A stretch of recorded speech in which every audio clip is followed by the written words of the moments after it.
Hey, CVPR, really cool computer vision conference happening in Colorado this year.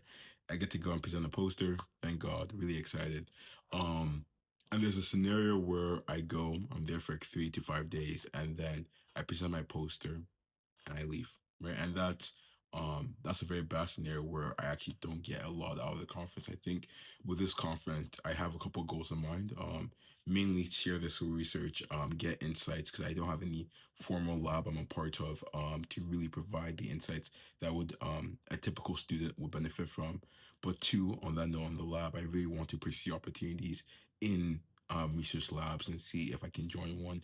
Um, who is doing similar work, right? I think that's a big goal there.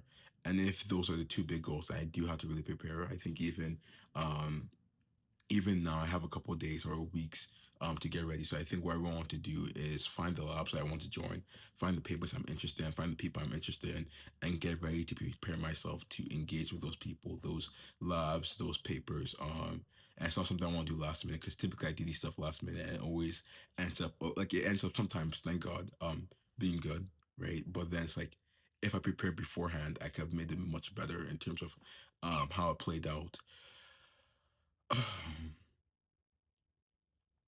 But I do. I have time, so I think I'm just gonna get ready now. Even before then, I'm just gonna be reaching out for coffee chats with the different researchers who I know that are going to the conference. Some have said yes. I think one is gonna be in person, one is gonna be virtual. So that's gonna be really exciting just to see how to go about it. I still don't know how to officially like maneuver this type of thing because I don't know if I just like, hey, I started this a couple months ago 'cause I was curious, and then I don't know. I think what my big fear, right? Or not even a big fear, but a fear of mine right now is that when I go there, it's gonna come off as if I'm LARPing, right? Like, oh, all of this is just AI assisted. I have no knowledge, and um, really just kick me out of the conference. Right? I think that's a big fear. I think my worry is that if I ask questions, too many questions, then it comes off as that way. But I don't think in reality, I just don't see that being the case. I think people um would be interested in my interest for this work and would love to share their knowledge about what they've done in a similar space or in the same space rather. Um, so I'm not going to adhere to that fear. I am going to make sure I am well prepped to answer questions about my work. I'm going to be well prepped to ask the right questions because there's easy questions I can ask if I actually don't prepare beforehand. Where it's like, oh, what do you think the answer to this is, or it's some general vague question. But I think if I do prep, I'll have the niche questions that really do provide the most insight for my work. Um, I also have to get my clothes ready. That's just something I still up on now, but like I do have to have the right clothes. I have no idea. Um, I'm still not used to like I've gone to research conferences before. I've gone to different conferences, and like the attire is always a bit like a tricky thing for me. 'Cause I don't know how formal I should go, how semi formal I should go. Um, but nonetheless, I do have to get ready for that. There are a couple mixers. I think there's an NVIDIA mixer I'm going to, and there's a Saturday Robotics mixer I'm going to. So I'm going to get ready for those. I do suspect a lot of the work when it comes to world models is going to be video based. I don't think that's a bad thing because I do think there's a lot of awesome work being done in video based world models where a lot of the insights and work I can take into the second part of this project, which is the spatial intelligence side of things. Like for example, with NVIDIA Cosmos, I'm gonna LARP right now. With NVIDIA Cosmos, I don't remember the exact details, but with regular prompting, or regular understanding of the prompts for a video model, that wouldn't work for the NVIDIA's Cosmos cases because they have more physical. When I say physical, I mean like physics applications. So they had to like really recondition how that even worked. Had to I think fine tune it on more physics based tasks, and then that's like a whole different thing.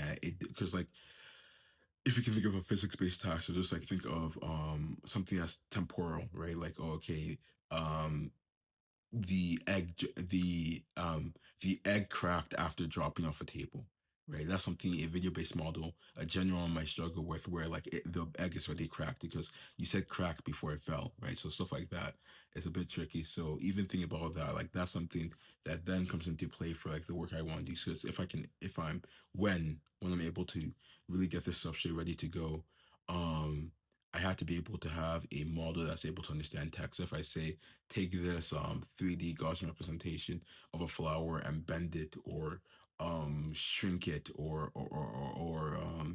burn it, thermodynamics, something there, right? It has to be able to understand that. Also, the idea for me right now, even though I haven't done too much work in it or any work at all, is that to some degree it's just gonna be really learning from video, right? So like I think a cool way to go about it is that you have a video and you're trying to get the model to recreate frames from said video by altering this representation, this substrate.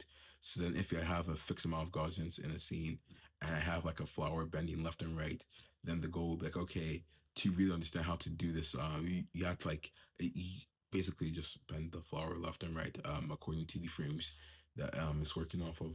But it's gonna be really cool. I think that's something I was also thinking about. Not in the sense that if Star Labs doesn't work, but more so in the sense of the skills I'm building for myself, right?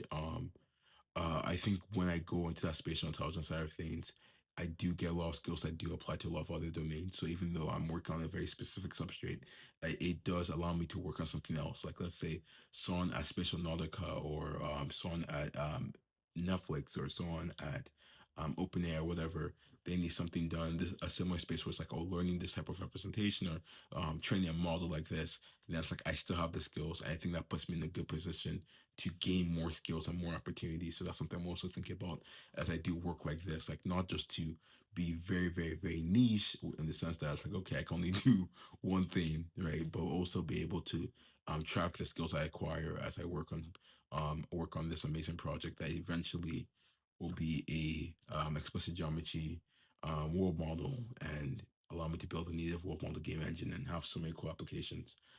And even speaking of timelines, this is a side note, but what I was thinking in terms of timelines is if I can get the substrate ready to go by the end of May, early June, I can start moving to the more spatial intelligence side of things in June to July, and then by August, or sorry, by the end of June, have a proof of concept, or like to actually show what I mean when I talk about this. 'Cause I haven't really shown like a visual, and then June to August, then I can have an actual like mini, like maybe a really good paper about how this works, and then I can get more people to join, and then we can really scale this up. But yeah, excited. I do have to get ready for the conference, so I'm going to start looking at the people and the papers and the mixers I can go to, and then go from there. And obviously, keep I'll share my insights and my updates through through this project. Besides that, though, I have nothing else to say. So have a great day.